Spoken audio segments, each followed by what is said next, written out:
مرتبہ سیدی غوث اعظم رضی اللہ تعالیٰ عنہ اہل بغداد کی نظر سے غائب ہو گئے. لوگوں نے معلوم کیا کہ کہاں گئے. دجلہ کی طرف پتہ چلا تشریف لے گئے ہیں. تلاش کرتے گئے, دیکھا کہ آپ پانی پر چل رہے ہیں اور مچھلیاں نکل نکل کر آپ کو سلام کر رہی ہیں, قدم چوم رہی ہیں. اسی اسنا میں ایک بڑی نفیس جائے نماز دیکھی, تخت سلیمانی کی طرح ہوا میں معلق ہو کر بچھ گئی. اس پر 2 سطریں لکھی ہوئی تھی. پہلی سطر میں الا ان اولیاء اللہ لا خوف علیہم ولا هم يحزنون, اور دوسری سطر میں سلام علیکم اہل البیت انہ حمید مجید لکھا تھا.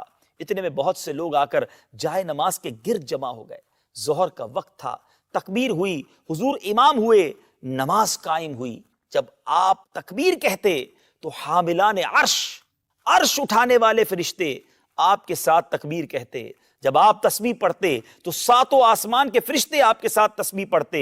اور جب سمع اللہ لمن حمدہ کہتے تو آپ کے لبوں سے سبز رنگ کا نور نکل کر آسمان کی طرف جاتا. جب آپ نماز سے فارغ ہوئے تو یہ دعا کی کہ اے پروردگار, تیری درگاہ میں تیرے حبیب اور بہترین خلائق محمد صلی اللہ تعالی علیہ وسلم کو وسیلہ کر کے دعا کرتا ہوں, تو میرے مریدوں اور مریدوں کے مریدوں کی جو میری طرف منسوب ہو روح بغیر توبہ کیے قبض نہ کرنا. اللہ اللہ. حضرت سہل بن تستری رحمت اللہ تعالی علیہ فرماتے ہیں کہ ہم نے آپ کی دعا پر فرشتوں کے بڑے گروہ کو آمین کہتے ہوئے سنا. جب دعا ختم ہوئی ہم نے ایک ندا سنی, اے عبد القادر خوش ہو جا کہ ہم نے تیری دعا قبول فرمائی. اللہ اللہ. کہانیاں اتنی بڑی کہانی ہے. اور میرے بھائیوں, میں نے آپ لوگوں کو کئی بار بتایا کہ حضرت معاویہ رضی اللہ تعالیٰ عنہ جب حضرت عمر کے دور میں گورنر بنے تو رومن امپائر کے ساتھ جنگیں جاری رہتی تھیں. تو وہ سمندروں میں ان کی بہت بڑی یعنی آرمی موجود تھی, بڑے بڑے بحری جہاز تھے. تو حضرت معاویہ نے حضرت عمر کو خط لکھا کہ آپ مجھے اجازت دیں, میں بھی ایک بحری بیڑا تیار کروں ان عیسائیوں کے ساتھ مقابلے کے لیے, ہمارے پاس بھی ریزروڈ اپنی نیوی ہونی چاہیے. اچھا, تو حضرت عمر فاروق رضی اللہ تعالیٰ نے اپنے یعنی سینئر صحابہ کو بلا کے مشورہ کیا کہ اس طرح یعنی جو شام کی طرف ہمیں یعنی بحری بیڑے کی ریکوائرمنٹ ہے. تو اس میں پھر مشورے میں چیز سامنے آئی کہ یہ اس وقت ظاہر لائف بورڈز اور جیکٹس تو نہیں ہوتی تھی. تو حضرت عمر کو یہ بتایا گیا کہ یہ ذہن میں رکھیے گا جب یہ بحری جہاز ڈوبتا ہے نا تو بندہ بچتا کوئی نہیں ہے. ظاہر اٹلانٹک کے اندر اگر آپ گر گئے ہیں تو وہ تو فریزنگ پوائنٹ ہے اس کا آلموسٹ پانی کا, آپ کو تیراکی بھی آتی ہو تو آپ زندہ نہیں رہ سکتے. ٹھنڈے پانی, ہمارے تو یہ گرم سمندر ہے نا, جو ٹھنڈے سمندر ہے اس ویسے ہی بندہ ڈبو کے بھی کاٹ لو تو مرے ہی نکلے گا 2-3 منٹ واسطے بھی. وہ سردی اتنی ہے, ہر چیز ظاہر دل بھی فریز ہو جاتا ہے. تو حضرت عمر نے کہا بھئی میں تمہیں اجازت, میں یعنی اپنے ساتھیوں کی لائف سٹیک پہ لگا کے, رسک پہ لگا کے میں بیڑی بیڑا بنانے کی اجازت نہیں دوں گا.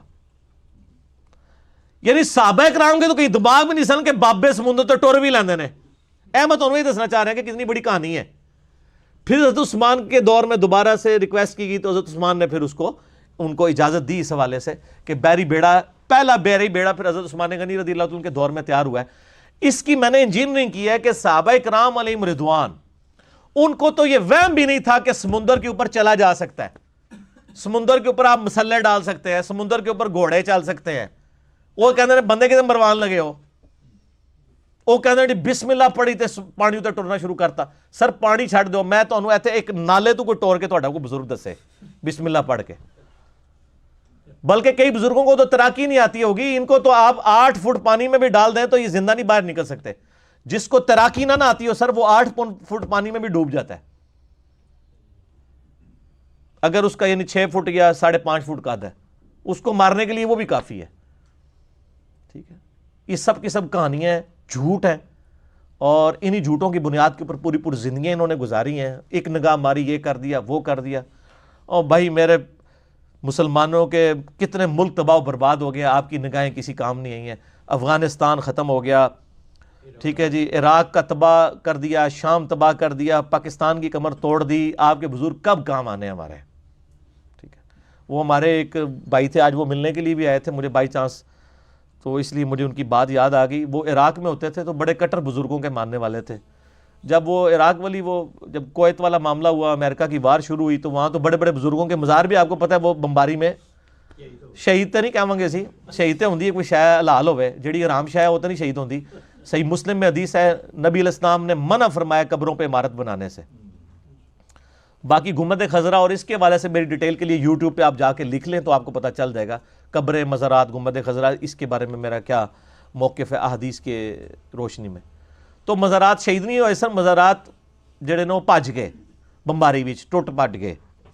اچھا وہ کہتا ہے میں ادھر سوچنے لگا کہ ہم پاکستان میں ان بزرگوں کو پکار رہے ہوتے ہیں اور یہ بزرگ اپنے مزار نہیں بچا پا رہے, اسے انی دور انہاں نوں پکار رہے ہونے ہیں, انہاں دے کول سارے بم پے, نہ بندے بچے نہ مزار بچے. تو اس چیز نے اللہ نے ان کو ہدایت دے دی. ٹھیک ہے, یہ میرے بھائی اللہ تبارک و تعالیٰ کے معاملات ہیں. اللہ تعالیٰ نے دنیا کو بقدر ایفرٹ جوڑا ہوا ہے. یہاں پہ جو بندہ کوشش کرے گا اسی کے ساتھ معاملات جس طریقے سے ہوں گے, آپ نے فزیکل فنامنا کو ساتھ لے کے چلنا ہے.